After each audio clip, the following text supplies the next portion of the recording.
नमस्कार प्यारे बच्चों, आप सभी को वेलकम है आपके अपने YouTube channel math bye Sanjeev पर। तो प्यारे बच्चों, आज की क्लास में हम लोग पढ़ने वाले हैं क्लास 9th का मैथ, यानी कि प्यारे बच्चों प्रश्नावली 1.2। प्यारे बच्चों प्रश्नावली 1.2 में जितना भी क्वेश्चन होगा प्यारे बच्चों मैं आपको इस क्लास में करवाने वाला हूं। तो आप लोग प्यारे बच्चों इस क्लास को शुरू से लेके लास्ट तक देखिएगा प्यारे बच्चों। अगर प्यारे बच्चों आप लोग फर्स्ट क्लास यानी कि प्रश्नावली 1.1 को नहीं देखे हैं तो जरूर प्यारे बच्चों आप लोग देख लीजिएगा, क्योंकि उस क्लास को मैंने बहुत ही अच्छे तरीका से बताया हूं। आप लोग जरूर देख लीजिएगा प्यारे बच्चों। आप लोग को पता ही है कि इस चैनल पर आप लोगों को फ्री में पढ़ाया जाता है और फ्री में आप लोगों को पीडीएफ दिया जाता है।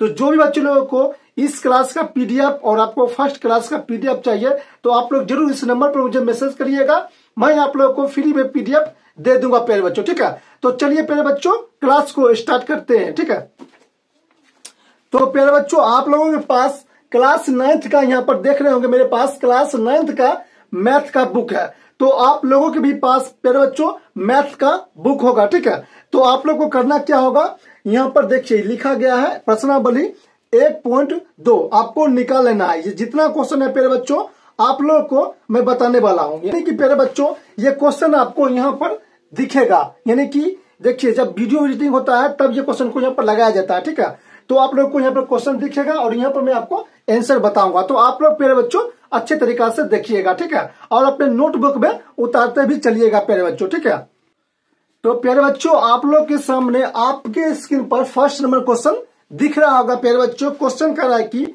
नीचे दिए गए कथन सत्य है या असत्य है, कारण के साथ अपना उत्तर आप लोग को देने के लिए कह रहा है। ठीक है, तो फर्स्ट नंबर क्वेश्चन आपका दिया गया है प्यारे बच्चों क्या कि प्रत्येक परमेय संख्या एक वास्तविक संख्या होती है। देखिए प्यारे बच्चों अपरमेय संख्या में प्यारे बच्चों परमेय संख्या भी आता है, यानी कि परमेय संख्या और अपरमेय संख्या के संग्रह को ही प्यारे बच्चों अभी संख्या होती है। तो आपको लिखना होगा प्यारे बच्चों अच्छे तरीका से यहाँ पर कि सत्य क्या लिखना होगा, सत्य लिखना होगा। उसके बाद आपको लिखना होगा क्योंकि सभी परमेय संख्या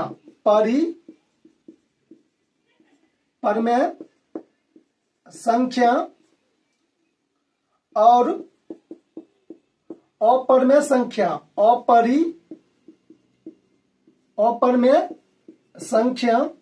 का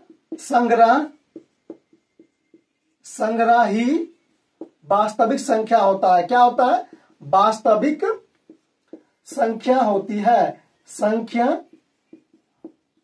है। ठीक है, उसके बाद प्यारे बच्चों आप लोग का दूसरा नंबर क्वेश्चन यहाँ पर आता है संख्या रेखा का प्रत्येक बिंदु रूट m के रूप का होता है जहां m एक प्राकृतिक संख्या है। देखिए प्यारे बच्चों आपको समझना होगा, यहाँ पर देखिए संख्या रेखा कर रहा है आपको और रूट के अंदर कर रहा है कि m, यानी कि आप मान लीजिए कि रूट 2 और रूट 3 ये दोनों के बीच अनंत संख्या होता है। प्यारे बच्चों अच्छे समझिएगा कि रूट 2 और जैसे प्यारे बच्चों हम ले लेते हैं रूट 2 और रूट 3, ये दोनों के बीच प्यारे बच्चों अनंत संख्या होता है। तो आपको लिखना होगा प्यारे बच्चों यहाँ पर औसत क्या लिखना होगा, औसत लिखना होगा। उसके बाद प्यारे बच्चों आप लोग को लिखना होगा कि क्योंकि यहाँ पर लिखना होगा क्योंकि रूट 2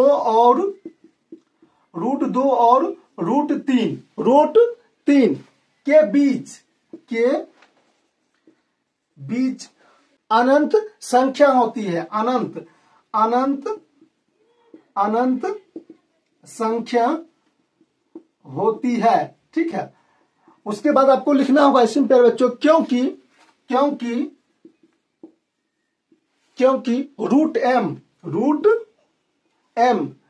रूट m के रूप में यहाँ पर लिखना होगा रूप में नहीं होती है। उसके बाद लिखना होगा यहाँ पर प्यारे बच्चों जहां रूट m एक क्या है प्यारे बच्चों, पूर्णांक है। क्या है, रूट m एक क्या है, पूर्णांक है। ठीक है, इस प्रकार से आप लोगों को इसका आंसर लिखना है। ठीक है, उसके बाद प्यारे बच्चों आप लोग के सामने तीसरा नंबर क्वेश्चन दिख रहा होगा आप लोग को स्क्रीन पर प्यारे बच्चों। तीसरा कह रहा है प्यारे बच्चों आप लोगों का कि प्रत्येक वास्तविक संख्या एक अपरमेय संख्या होता है। तो प्यारे बच्चों ये गलत है, आपको यहाँ पर तीसरा का आंसर लिखना होगा प्यारे बच्चों औसत लिखना होगा। क्या लिखना होगा? औसत। क्योंकि प्यारे बच्चों अपरिमेय संख्या में ही प्यारे बच्चों परिमेय संख्या होता है। क्या लिखना होगा आप लोगों को? वास्तविक संख्या में ही यहाँ पर लिखना होगा कि वास्तविक संख्या में ही क्या होता है प्यारे बच्चों? परिमेय संख्या भी होते हैं, ना कि प्यारे बच्चों अपरिमेय होता है। यानी कि वास्तविक संख्या में प्यारे बच्चों परिमेय संख्या भी और अपरिमेय संख्या दोनों होता है। तो लिखना होगा वास्तविक संख्या में ही परिमेय संख्या होता है। क्या होता है? परिमेय संख्या होती है। ठीक है, इस प्रकार से आप लोगों को लिख लेना होगा। ठीक है, उसके बाद यहाँ पर क्वेश्चन होता है आपका फर्स्ट नंबर क्वेश्चन समाप्त होता है। ठीक है, उसके बाद प्यारे बच्चों आप लोगों का यहाँ पर दूसरा नंबर क्वेश्चन दिख रहा होगा आप लोगों को। क्या सभी धनात्मक पूर्णांकों का वर्गमूल अपरिमेय होती है? यदि नहीं तो एक ऐसी संख्या का वर्गमूल का उदाहरण दीजिए जो एक परिमेय संख्या है। अब यहाँ पर समझिएगा प्यारे बच्चों थोड़ा आप लोग कि जैसे कि मान लेते हैं कि सभी अपरिमेय संख्या पूछ रहा है आप, सभी धनात्मक पूर्णांक का वर्गमूल प्यारे बच्चों अपरिमेय संख्या होता है?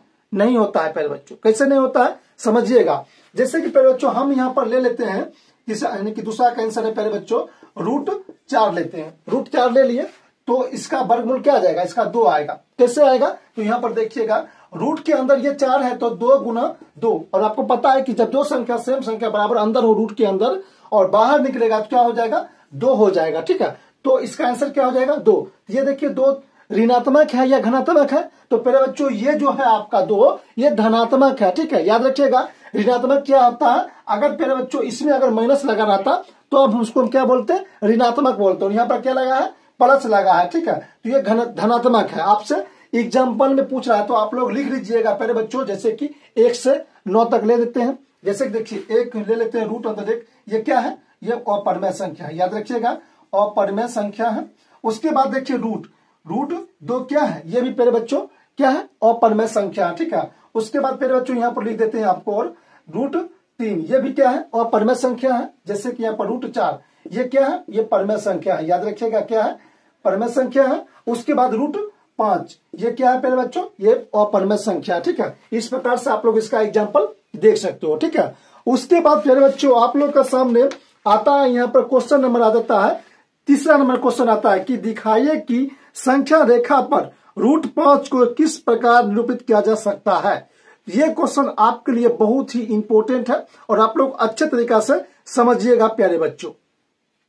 तो देखिए प्यारे बच्चों आप लोग को तीसरा नंबर क्वेश्चन बनाने से पहले आप लोगों के पास प्यारे बच्चों एक पेंसिल होना चाहिए, एक आपको क्या होना चाहिए? इंची होना चाहिए, और एक आपको चांद होना चाहिए। ये तीनों आपको होना चाहिए। मैं आपको फिलहाल में प्यारे बच्चों यहाँ पर बोर्ड पर बता देता हूँ और आप लोगों को क्या करूंगा किसी दिन प्यारे बच्चों आप लोगों को कॉपी पर बहुत ही अच्छे तरीका से बता दूंगा और आप लोग यहाँ पर समझ जाइएगा ना तो आप लोग अच्छे तरीका से बना सकते हो। तो आप लोग प्यारे बच्चों अच्छे तरीका से यहाँ पर समझिएगा। सबसे पहले देखिए आपको यहाँ पर मैं लिख देता हूँ, तीसरा नंबर का आंसर बता रहा हूँ। तो सबसे पहले आपको करना क्या होगा? यहाँ पर प्यारे बच्चों एक लाइन को खींचना होगा। ठीक है, यहाँ पर जैसे कि मैंने यहाँ पर बना दिया हूँ, 0 ले लिया हूँ, यहाँ पर ले लिया हूँ 1, यहाँ पर 2, यहाँ पर 3, यहाँ पर 4, यहाँ पर 5 और यहाँ पर प्यारे बच्चों 6 ले लिया हूँ। ठीक है, तो यहाँ ले लेता हूँ -1 और यहाँ पर ले लेता हूँ -2 ले लेता हूँ। ठीक है, और देखिए आपसे पूछ रहा है, इसमें क्वेश्चन पूछ रहा है प्यारे बच्चों आप लोगों को कि संख्या रेखा पर दिखाने के लिए कह रहा है कि √5 को किस प्रकार निरूपित कर सकते हैं। तो देखिए आपसे पूछ रहा है कि √5 को पूछ रहा है, तो √5 का वैल्यू कितना होता है? समथिंग। तो इसका वैल्यू होता है प्यारे बच्चों समथिंग 2.2 का कुछ लमसम समथिंग आता है। ठीक है, तो यहाँ पर देखिएगा अच्छे तरीका से आप लोग समझिएगा कि पूछ रहा है। देखिए अगर चांद रहता तो क्या करते? बहुत अच्छा से बता देते, क्योंकि यहाँ पर इतना बड़ा चांद ले नहीं सकता हूँ प्यारे बच्चों। तो मैं आपको किसी दिन क्या करूंगा इस क्वेश्चन को प्यारे बच्चों आप लोगों को किसी कॉपी में बनाकर आप लोगों को लिए अपलोड कर दूंगा। ठीक है, और यहाँ पर समझिएगा थोड़ा। तो देखिए 2.2 मतलब कि प्यारे बच्चों यहाँ पर कुछ आता है 2.2 का समथिंग कुछ यहाँ पर आता है ना, आता है। तो सबसे पहले क्या करना होगा कि देखिए आपको यहाँ पर क्या करना होगा, जैसे कि 1 और 2 दोनों का बीच का जितना दूरी होगा प्यारे बच्चों उतना आप लोगों को ऊपर कर देना है, इस प्रकार से कर देना है। ठीक है, उसके बाद देखिए यहाँ पर पूछ रहा है क्या आपसे प्यारे बच्चों कि 0 से लेंगे, यहाँ पर 0 से इस प्रकार से कर देना है। ठीक है, इस प्रकार कर देना है। ठीक है, समझिएगा। उसके बाद देखिए यहाँ पर कर रहा है कि 2 पॉइंट समथिंग आ रहा है, तो हम क्या करेंगे, यहां से पहले बच्चों इसको ले लेंगे, यहां से लेंगे, यानी कि देखिए 2 पॉइंट, यहाँ पर बता रहा हूं कि 2.2 का समथिंग कुछ आ रहा है ना, आ रहा होगा, आप लोग समझ रहे होंगे। तो देखिए यहाँ पर थोड़ा आप समझिएगा पहले बच्चों, थोड़ा आप लोग इसको हम 1 मान लेंगे, इसको हम क्या मान लेंगे, इसको हम मान लेंगे रूट यहाँ पर 5 है, ठीक है, और ये 2 है। तो देखिए यहाँ पर कह रहा है कि आपको इसको आप पाइथागोरस प्रमेय से आप लोग को बता रहा हूं, यहाँ पर लिखना होगा कि पाइथागोरस प्रमेय से आप लोग को बनाना होगा। क्या करना होगा, देखिए कर्ण बराबर, यानी कि कर्ण स्क्वायर बराबर क्या हो गया, हो जाएगा लंब स्क्वायर बराबर आधार स्क्वायर, क्या हो जाएगा, लंब स्क्वायर बराबर आधार स्क्वायर, ठीक है। तो यहाँ पर देखिए कर्ण कितना हो जाए, तो यहाँ पर देखिए आपको यहाँ पर लिखना होगा कर्ण स्क्वायर बराबर लंब कितना है, तो लंब आपका कितना है बाबू, 1 है, तो यहाँ पर आपको 1 का स्क्वायर प्लस आधार कितना है, 2 है, तो यहाँ पर आपको क्या लिखना होगा, यहाँ पर 2 स्क्वायर लिखना होगा, ठीक है। अच्छा समझिएगा, कर्ण स्क्वायर बराबर 1 का स्क्वायर 1 प्लस आधार का स्क्वायर कितना हो जाएगा, 4, ठीक है। तो कर्ण स्क्वायर बराबर हो जाएगा 5, तो ये 2 यहाँ सटेगा, तो ये हो जाएगा रूट के अंदर, यानी कि कर्ण बराबर हो जाएगा आपका रूट के अंदर 5 आ जाएगा, जो इसका प्रूफ आप लोग कर चुके हैं। इस प्रकार से आप लोगों को इसको बना लेना है, ठीक है। और देखिए फिर बच्चों इस क्वेश्चन को हम फिर से क्या करेंगे, रिपीट करेंगे क्वेश्चन, यानी कि अगर किसी दिन पहले बच्चों इस क्वेश्चन को मैं आपको कॉपी पर बनाकर आप लोग के लिए अपलोड कर दूंगा, ठीक है। तब तक मेरे बच्चों आप लोग इसको इस तरह से समझिएगा, ठीक है। और इसमें थोड़ा भी दिक्कत आया होगा तो आप लोग कमेंट सेक्शन में मुझे कमेंट जरूर कीजिएगा कि सर कहां पर यहाँ पर आप गलत किए, ठीक है, जरूर मुझे कमेंट करिएगा प्यारे बच्चों, ठीक है। और देखिए प्यारे बच्चों इस प्रकार आपका क्या होता है, यहाँ पर क्वेश्चन समाप्त होता है, ठीक है। अगर आप लोग को ये क्लास पसंद आया होगा प्यारे बच्चों, तो आप लोग चैनल को जरूर सब्सक्राइब कर लीजिएगा, ठीक है, और बेल आइकन को ऑन कर लीजिएगा, क्योंकि प्यारे बच्चों आप लोगों को इस चैनल पर प्यारे बच्चों फ्री में आप लोग को पढ़ाया जाता है और फ्री में आप लोग को PDF दिया जाता है, ठीक है।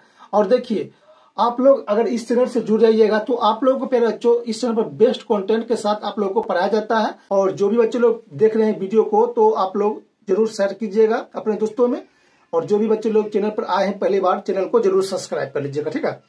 तो मिलते हैं प्यारे बच्चों आप लोगों से अगले वीडियो में, तब तक के लिए नमस्कार मेरे प्यारे बच्चों, बेस्ट ऑफ लक, जय हिंद, वंदे मातरम।